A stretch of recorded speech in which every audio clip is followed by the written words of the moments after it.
Donc bonsoir à tous. Il y a une quarantaine d'années, George Lucas nous a montré les premiers droïdes, donc des robots autonomes aidant les hommes. Aujourd'hui, on y est presque, on a les drones. À savoir, il y a quelques années, ça n'existait pas. Et aujourd'hui, cette année, ça représente pour les drones civils un chiffre d'affaires de 2 milliards de dollars. Pourquoi une telle évolution? C'est lié au domaine d'application. En effet, ça va de l'audiovisuel à l'agriculture, à la surveillance d'oléoducs, et même pour les drones terrestres à tondre votre pelouse.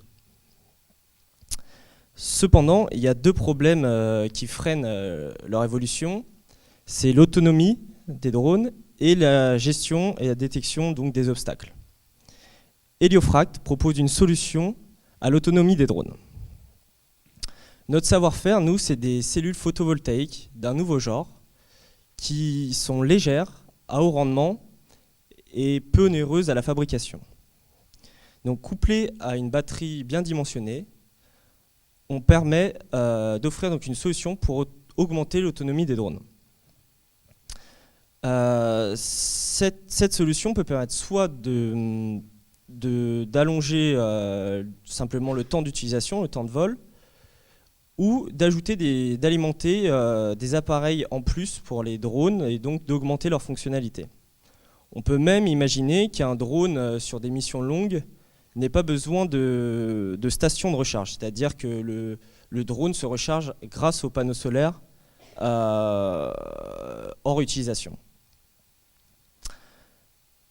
Pour implanter nos solutions, nous avons d'ores et déjà contacté des sociétés constructeurs comme Parrot ou Air Access à Orsay pour donc intégrer notre solution au drone.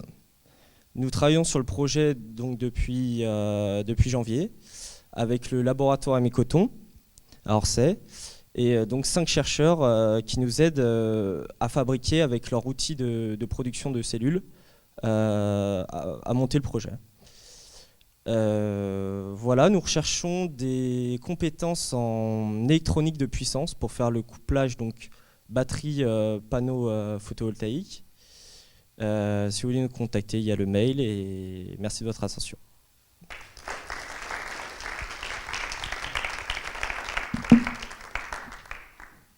Question.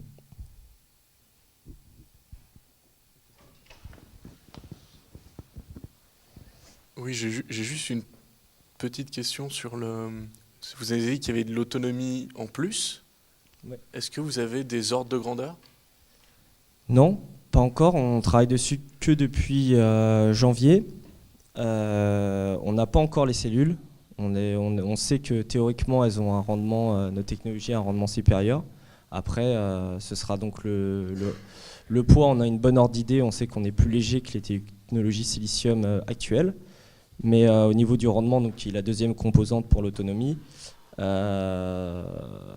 n'a pas de chiffre fixé. Mais ce sera... Même pas une estimation globale de ce que c'est censé apporter en préliminaire? Non, mais a priori, ce sera pas, on ne va pas doubler le temps d'autonomie, parce qu'il faut savoir que sur les drones, c'est des batteries quand même qui déchargent beaucoup lithium-ion. Il faut même un panneau solaire à 100% de rendement ne suffirait pas à alimenter le drone. Par contre, là où c'est intéressant, c'est pour donc alimenter par exemple des appareils de mesure donc à un circuit externe, quoi, une autre batterie et des panneaux solaires alimentant cette batterie qui permet d'alimenter donc d'autres capteurs sur le drone. Et là où on se positionnerait, premièrement, ce serait plutôt sur des voilures fixes. Donc des espèces de mini-avions qui sont utilisés principalement pour l'agriculture, qui ont des autonomies d'environ 40 minutes, mais ce n'est pas suffisant. A priori, ils doivent se poser, changer les batteries, etc. Ça pose problème. D'autres questions? On va peut-être passer au... Bon, ben merci beaucoup. D'après. Merci. Une question. Excusez-moi, vous avez soulevé deux problèmes mais j'ai l'impression qu'il n'y a qu'une seule solution vis-à-vis de la détection d'obstacles. Vous n'avez pas abordé le sujet, vous avez des pistes ou pas? Non, non, nous on travaille pas du tout dessus. Il y a beaucoup d'entreprises qui travaillent sur. Enfin, on connaît quelques entreprises qui travaillent dessus, mais non, pas nous. Merci. C'est plus détection d'obstacles pour. Enfin, c'est deux problèmes qui sont importants, mais déjà résoudre un des problèmes peut ouvrir des champs d'application. Merci. Ouais, bah, justement, à ce propos, je peux vous conseiller d'entrer en relation avec la société Stereolabs, qui est justement à Orsay. Ouais, on a parlé avec quelqu'un de Stereolabs. Ok. Ils ont une caméra, le Z, qui développe pour ça, justement. Mais La détection d'obstacles, parce que le savoir-faire de base, c'est les cellules photovoltaïques. Donc nous, c'est pour ça qu'on s'est penché sur l'autonomie, parce que notre savoir-faire, notre valeur vraiment ajoutée, c'est les cellules photovoltaïques d'un nouveau type. Et pourquoi les drones alors? À ce moment-là, le lien qu'on n'a pas mentionné, c'est que tout simplement, pour l'instant, le procédé permet de faire que des cellules de petite taille. Et donc pour faire de la génération d'électricité, style ferme solaire ou autre, c'est pas envisageable à court terme en tout cas. D'accord, très bien.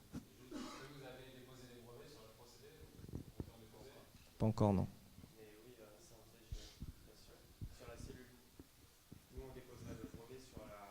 Uniquement sur la cellule. Après, ce qu'on vendrait, c'est le couplage avec la batterie et la cellule au fabricant de drones, comme Parrot.